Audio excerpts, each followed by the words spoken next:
Good morning. I'm Curt Pringle. I'm the chairman of the California High-Speed Rail Authority, and I want to thank you for being here and also thank the Lieutenant Governor for recording those comments. We wish he would be here, but in fact he's in New York today. So would you join with me in thanking him for his presentation?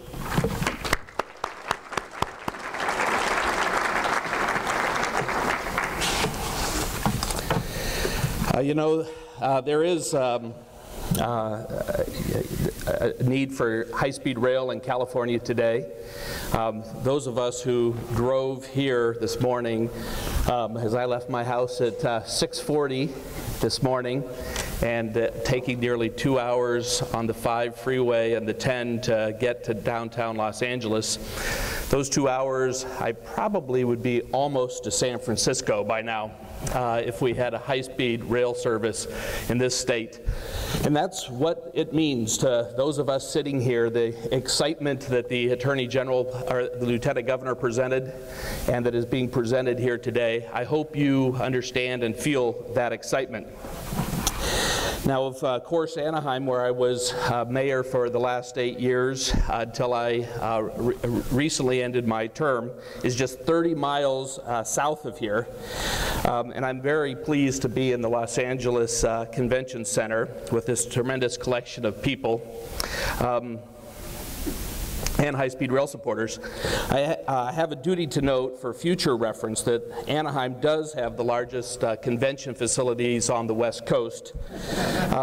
But we're happy to share a lot of these events, but I look forward to the next one being at a much bigger, more modern and convenient location. And I know today my puffy eye and physical appearance may be bad, as it usually is, but this one's even worse today. And I should note that many of us are celebrating the fact the Anaheim Ducks and the Los Angeles Kings for the first time are in the Stanley Cup playoffs in the same year. And I like this side of the room much better.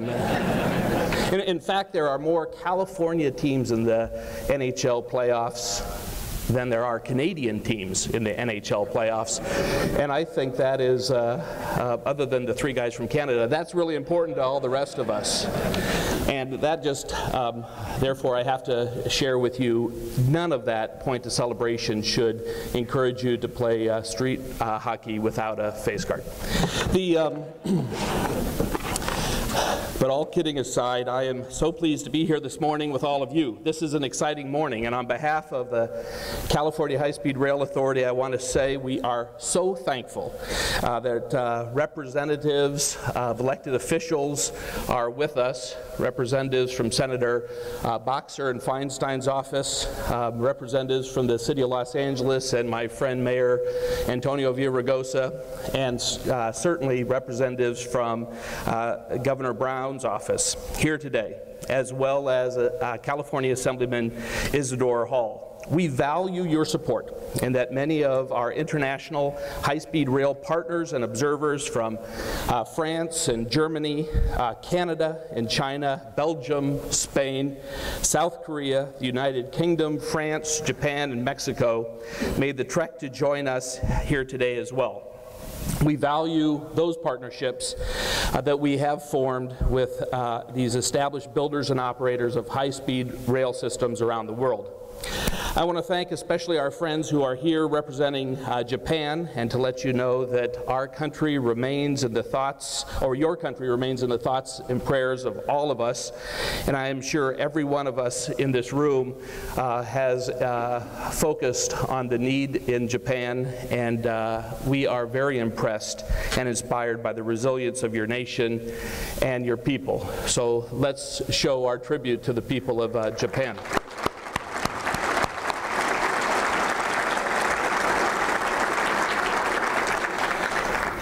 Let me try to frame up why I believe we are here today. California's high-speed rail project is, by many measures, the largest, most ambitious transportation infrastructure project in the history of not just our state, but our country. Ultimately, it will reach 90% of the people in our nation's greatest and most populous state. It holds the potential to transform the cities it will run through, the potential to fortify our economy, which if considered alongside entire nations' economies would be the 8th largest economy in the world, and the potential to fulfill a vision for an efficient and interconnected California, where people and goods move seamlessly and with a reduced impact on our environment and a huge benefit to our quality of life. But until recently, high-speed rail in California was only a vision. There was no plan, no funding, no shovels being ready to turn dirt. So you can understand why I am so pleased to be standing before you today. Because today, high-speed rail in California is more than a vision. It is underway, and you here in this room are going to help us see it through to completion. Make no mistake, we need the support of every one of you in this room, and then some. This vision will not become a reality, and this project will not happen without you and what you bring to this project. And I don't just mean your construction and engineering and business expertise, your ability to operate a system, your willingness to help fund its development, but I'm also talking about your support. Your active, vocal, and unwavering support. Your support of high-speed rail and the tremendous economic and quality of life benefits it brings. Your support for California and our efforts to build for our future. As you know, this project has been envisioned from the beginning as a public-private partnership. That is a term whose meaning seems obvious, but which gets thrown around so often anymore, few people stop and think about what it really does mean. The participation of both the public sector and the private sector are critical to ensuring such a partnership is successful. We are encouraged to see around the world examples of such partnerships in both the development and operation of high-speed rail. According to the UIC, the International Authority on Rail, every existing high-speed train system around the world operates on a profit on its operations. Every system.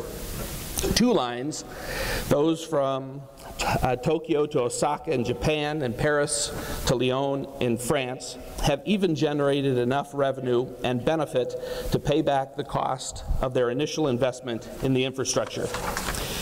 We have a hard time with that kind of fact in California and the United States for that matter.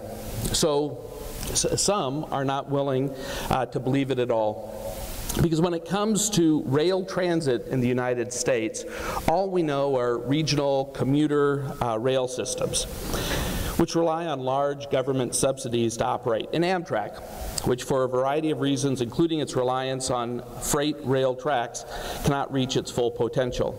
And so that is part of our challenge, to build high-speed rail for a state whose people do not truly know what it is and what benefit it can bring. Many of you have been watching this project for years. You know the voters of California support our vision and stuck their neck out by passing a $9.95 billion general obligation bond for the development of a high-speed rail system. Now the federal government must show the same vision and commitment. We need your help in educating our representatives in Congress as well as in the legislature that high-speed rail systems cannot be built in 1 year or 2 years or by the next election. These are long-term projects that require an ongoing plan for their development and an ongoing plan for their funding. Long-term visionary transformative projects like these cannot be successfully or efficiently built with annual appropriations. They must be viewed with a longer lens if they are to be able to be built from nearly one end of the state to the other. We at the California High-Speed Rail Authority have been working hard to encourage Congress and our own state legislature to foster an environment that allows the private sector to participate in developing and operating these systems. An environment that cuts through some of the burdensome regulations and eliminates some of the typical hurdles. Now they need to hear from you, each and every one of you in this room, and the companies and the entire industries that you represent, need to make your voices heard in Sacramento and Washington. They need to know directly from you what a project like this magnitude means to the economy of California and the economy of this nation. They need to know about the work it will generate for you and every direct impact it will have on your day-to-day lives. Conservatively, this project will create the equivalent of 20,000 jobs for every $1 billion spent on development. And those are jobs that will be here in California for American and Californian companies. Is there a single one of us in the room that does not believe that this level of economic infusion into our state would be not a good idea? Small businesses are the backbone of California's economy, and as a small business person myself, I am so glad so many small businesses are in attendance today. I want you to know that the authority is committed to ensuring you are a significant part of building this system. In fact, part of the goal for this event here today is to begin connecting you with the larger companies that will ultimately lead the bids for the larger packages of work that will be put into the market, and with the international consortia who bring experience and expertise to building and operating high-speed rail systems. I'll say this briefly. It is the role of government to invest in infrastructure. And in fact, challenging economic times present the perfect opportunity to invest in infrastructure. We are not planning and building the system for today, for 2011 or 2012. We are looking ahead 10, 20, 50 years from now. We are planning and building this system for our children, our grandchildren, your grandchildren, and their grandchildren. So that generation from now, we continue to have a golden state for those in future generations as they see our economy grow. Look around this room, and let me say for a moment, from the perspective from the California High-Speed Rail Authority's Board of Directors, every meeting we hold and every room we walk into these days is filled to capacity because of the tremendous spotlight and interest on this project. But this is truly impressive.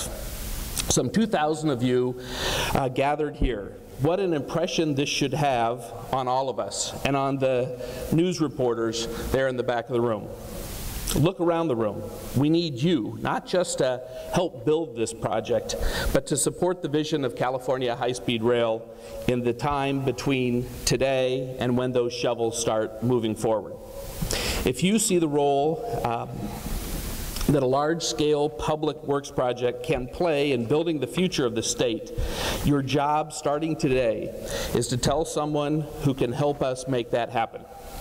Because, believe me, when I say we look forward to working with you. So thank you very much for being here this morning, and I hope you have a wonderful day and build the connection and the awareness with the California High-Speed Rail. Thank you.